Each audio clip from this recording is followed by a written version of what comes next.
nosso programa Conexões. O programa que visa fazer interface entre áreas da saúde, buscando entendimento melhor sobre saúde mental.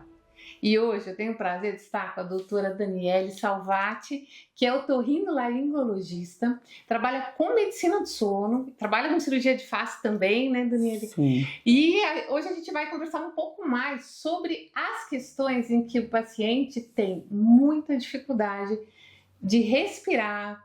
E é isso que eu queria te perguntar. Começando assim, já queria trazer para você. Como que você vê no teu dia a dia, como que você faz essa diferenciação? Quando o paciente tem falta de ar, a gente sabe que tem um impacto muito grande cerebral. E a falta de ar, seja por questões nasais, ela pode também ser um gatilho para pânico, ou a gente pode ter uma dificuldade diagnóstica com a própria síndrome do pânico. Como é que é isso no teu dia a dia? Então, assim, né, chegam muitos pacientes vindo dos colegas psiquiatras, com essa queixa de não consigo respirar, eu tô sentindo uma dor no peito, eu tenho a síndrome do pânico, ou então assim, tô depressivo, e o psiquiatra me pediu ajuda para passar ali no otorrino e examinar o sono e examinar também a minha parte respiratória. Então esse é um dia a dia meu no consultório. O que acontece? O paciente com ansiedade, uma das principais técnicas é a parte respiratória na ansiedade, não é isso? Exatamente. Então contar lá os 4, 7, 8. Respira em 4, para 7 e expira em 8. O indivíduo que tem obstrução nasal, ele não consegue fazer isso, né? Então bloqueou aí a nossa primeira chance de diminuir a ansiedade, já cortou no zero quando o paciente tem desvio septal, que é uma alteração anatômica nasal. Ele tem polipose nasal, ele tem rinocinusite de repetição, ele tem um aumento da adenoide, ele tem algum tumor nasal. Olha só. Então, a gente já consegue identificar o paciente na entrada do consultório. É aquele paciente que chega já ofegante, respirando pela boca. Ele não consegue ter esse controle inspiratório e expiratório que poderiam lhe ajudar a ter uma melhor saúde mental. Tá? Então isso é super importante. Muito importante. E um outro ponto que também chega no consultório é aquele paciente que veio de internamento psiquiátrico. Eu tive 2 que vieram direto do internamento psiquiátrico para investigar melhor a parte da via aérea e do sono, porque entraram em síndrome do pânico e tiveram que internar, assim, pessoas, donos de empresa, né? Teve um dono de contabilidade, assim, de uma grande empresa de contabilidade. Pessoas chegou muito bem sucedidas, né, no mercado. Sim. E tudo. E não estavam entendendo o que estava acontecendo, né? E o que acontece? Então esse paciente tinha uma via aérea totalmente obstruída, ele roncava muito à noite, ele tinha apneia do sono, né? Então na apneia do sono existe um fechamento de toda a coluna de ar à noite, com queda do oxigênio noturno. Esse oxigênio que não está sendo suficiente para o corpo faz com que o corpo entre num mecanismo todo de estresse metabólico. E daí o que acontece? Essa pessoa já está vivendo o estresse ali durante o dia. Eu falo que o nosso dia é dividido em 3. São 2 de vigília e 1 de sono. Os de vigília é para a gente se exercitar, para a gente funcionar, para a gente entregar ao mundo. E o do sono é para a gente repousar, é para a gente habilitar a máquina para voltar no dia seguinte 100%. E no caso dele, ele estava vivendo o estresse maior na hora do repouso. Então, assim, estresse durante o dia, à tarde, à noite, porque fazia muita apneia, tinha pouco oxigênio no corpo. Claro, desencadeou uma síndrome do pânico, internou. Quando ele veio para mim, a gente acertou o sono, a via aérea, ele é um outro paciente, ele é calmo, ele é tranquilo, cuida da família, os filhos jogam futebol, ele cuida de vários funcionários na empresa, né? Ele tá bem para funcionar. Né? Exatamente. E isso é uma coisa muito importante, porque dentro da psiquiatria, às vezes a gente tem muito paciente refratário, que é o paciente que não responde à medicação. Porém, os pacientes que a gente consegue, né, às vezes ele tem essa dificuldade de sono por essa obstrução anatômica, né, aí é o otorrino que vai resolver mesmo, Sim. né, e não é um remédio psiquiátrico que vai Perfeito. resolver. E às vezes a gente tem, como você falou, a apneia do sono.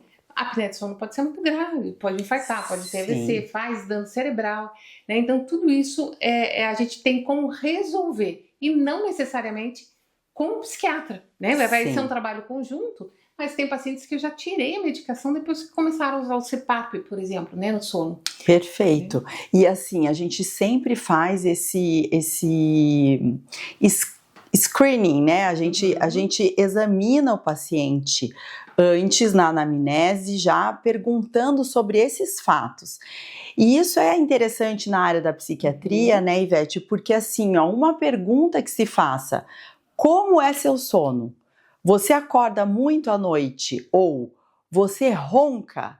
Isso já direciona o psiquiatra para que conduza esse paciente a uma avaliação otorrinolaringológica, né? Ele vai diminuir os retornos psiquiátricos com medicações, aquelas queixas de que esse remédio não fez efeito, esse também não, esse também não, esse também não. Então, quando a gente trabalha associado, a gente entende que sim, tem pacientes que têm insônia, tem pacientes que têm distúrbios comportamentais, tem pacientes que têm os distúrbios psiquiátricos, mas com o tratamento do sono, da via aérea desobstruída, eles vão ter menos medicação, menos recidiva da patologia, né, daquelas crises de gravidade, eles vão ter mais qualidade de vida.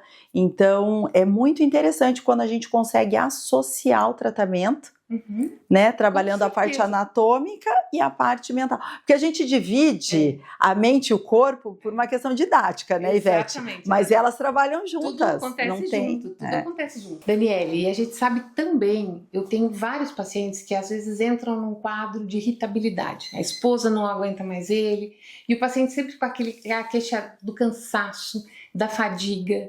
E se a gente olhar unicamente, às vezes, de uma ótica psiquiátrica, eu vou fazer um diagnóstico de um TAG, né, que é o transtorno de ansiedade generalizada.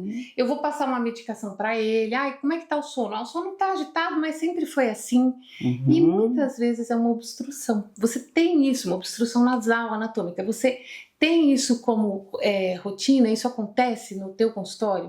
Com certeza, é um diferencial grande. Inclusive, eu quero trazer aqui o assunto das crianças. A gente não está falando sobre a população infantil, mas eu quero trazer. As crianças muitas vezes são diagnosticadas com transtornos de ansiedade, hiperatividade, e o que elas têm é um aumento da adenoide da amígdala obstruindo a coluna de ar. Então, antes de começar um diagnóstico de um tratamento medicamentoso para uma criança irritada, é obrigatório essa criança passar no otorrino para avaliar a via aérea. No adulto também acontece a mesma situação, só que com irritabilidade misturada com sonolência excessiva diurna. Então é o que a gente mais observa, tá? É aquele paciente que acorda irritado, ele vai mal, os colegas falam, nossa, mas você tá insuportável. Se ele é um chefe, os funcionários ficam também desconfortáveis com aquele posicionamento. Mas ele intercala isso com muita sonolência. Tá numa reunião importante, tá ali, né, piscando, vai dirigir, daqui a pouco se perde no volante, quase sofre um acidente. Então, no adulto, esse sono ruim que acontece em virtude de uma via aérea, de uma via aérea que não funciona, então, pode ser o nariz que está obstruído, pode ser o palato, o céu da boca, ela traz a relação entre a faringe e a coluna vertebral muito estreita, pode ser a região da base da língua, que está muito retroposicionada. Então, existem vários pontos na via aérea que fazem a pessoa roncar e ter apneia. E isso o otorrino vai diagnosticar. Quem é especialista do sono vai entender a severidade por pedir um exame de polissonografia e a partir daí a gente vai estabelecer o tratamento, que às vezes é cirúrgico Eu sou cirurgiã, então os meus casos são cirúrgicos, mas existem também tratamentos clínicos que podem ser realizados. Então, o paciente que tem uma via aérea pérvia, que funciona bem, ele satura melhor. Se ele satura, ou seja, se o oxigênio tá acontecendo, né? Tá fluindo no corpo lá, na quantidade que é acima de 95% durante o dia e a noite, o indivíduo não vai acordar tantas vezes, então ele não vai ficar privado de sono. Ele também vai dormir, vai atingir todas as fases do sono, as fases de sono REM, as fases de sono de ondas lentas, e inclusive é nessa fase do sono que as nossas faixas do DNA, dentro das células, o DNA ele se abre e acontece uma limpeza lá dentro. Então, o sono ele serve também para limpar o DNA cerebral e das outras células. Se o indivíduo não tem isso, ele aumenta a chance de ter doenças neoplásicas, ele vai aumentar a chance de ter distúrbios psiquiátricos, ele vai aumentar a chance de estar com uma imunidade baixa. E o envelhecimento também acelerar o envelhecimento. Pelos telômeros do DNA, né? Você Perfeito. falou, eu pensei nisso. Perfeito. Nossa, muito interessante. Então a gente precisa, né? Quando a gente trabalha o paciente e resolve essa questão de via aérea, ele respira bem. No idoso, algo bem importante. No idoso existe um enfraquecimento das cartilagens laterais do nariz. Então o idoso, ele puxa o ar e essa cartilagem desaba. O nariz, ele vai crescendo, né, ao longo da idade. Então perde a sustentação do nariz e daí colaba. Então ele puxa o ar e tranca a fossa nasal.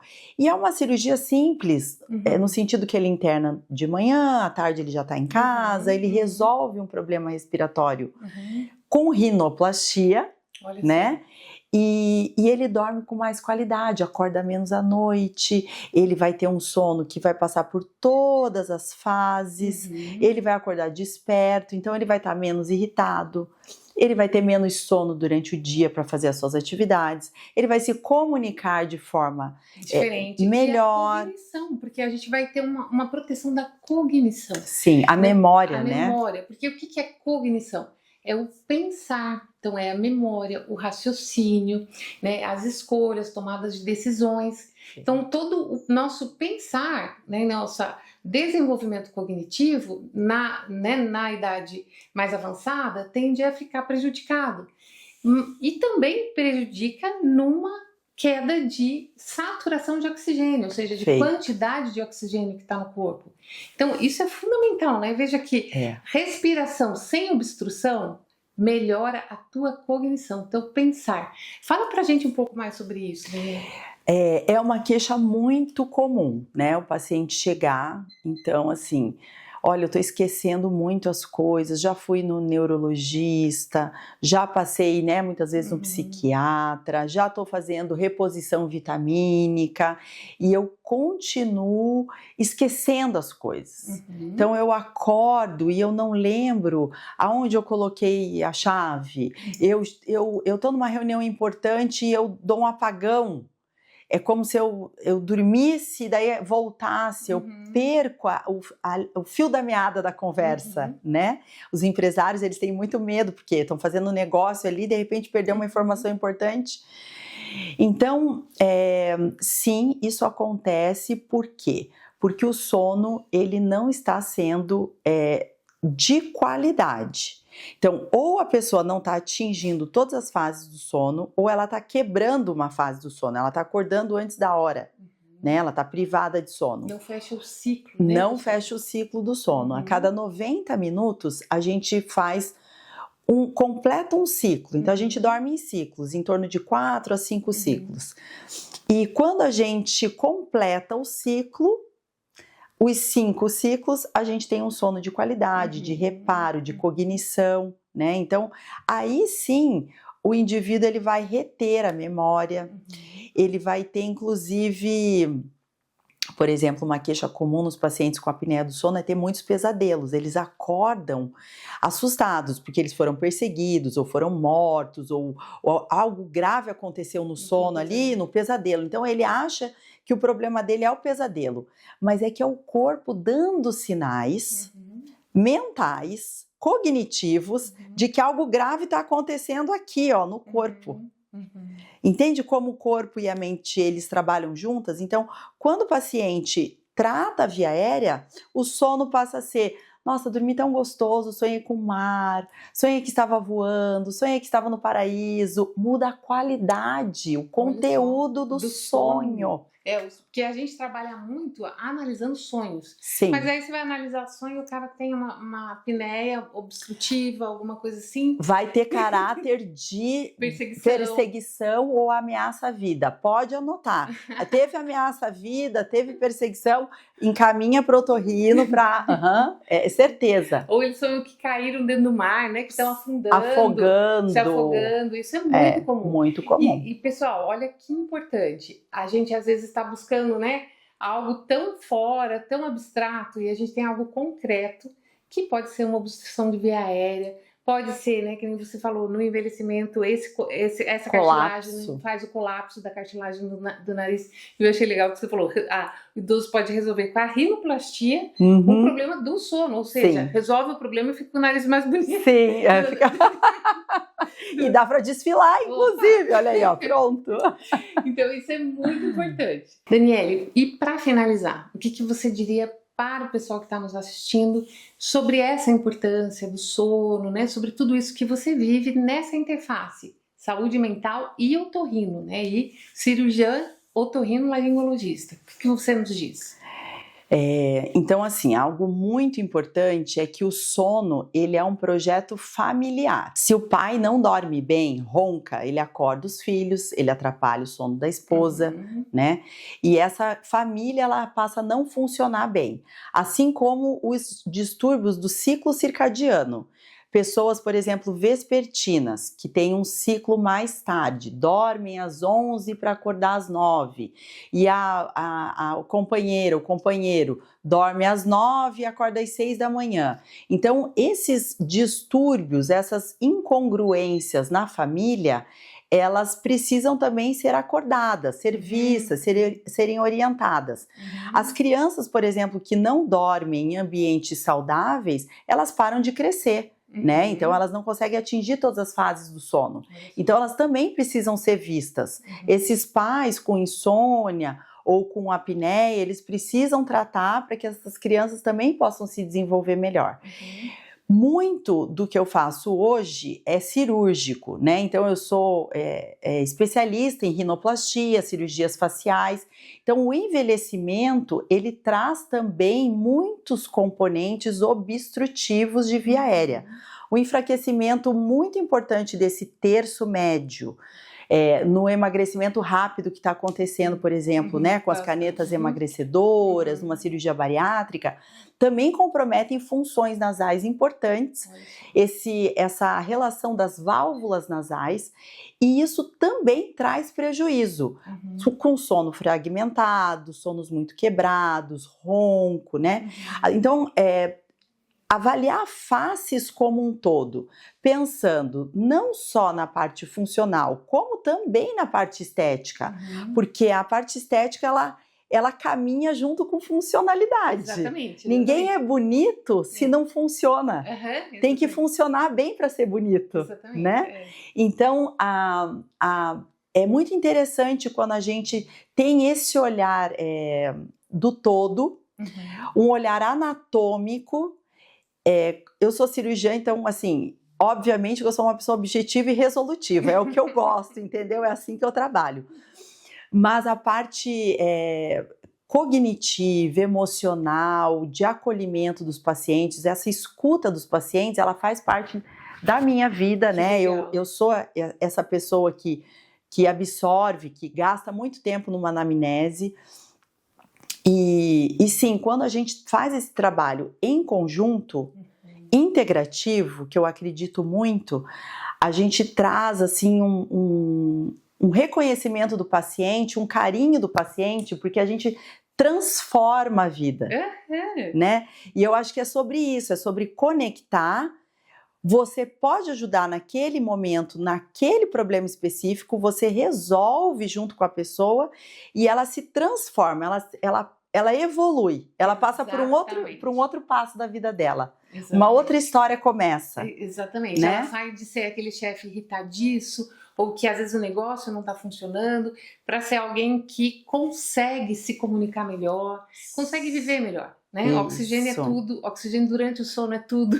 Então, assim, e isso é fundamental, né? E eu gostei muito disso que você trouxe, Daniela, que você olha para o paciente, você escuta, né? Então, essa atenção exclusiva, esse cuidado, isso é fundamental. Eu quero te agradecer muito, muito legal ter você aqui, e a gente tem muita figurinha para trocar ainda. E tá super bem-vinda numa próxima vez. Eu acho que o assunto é maravilhoso, riquíssimo. Sim. Né? E eu quero te agradecer, você que está nos assistindo também. Muito obrigada.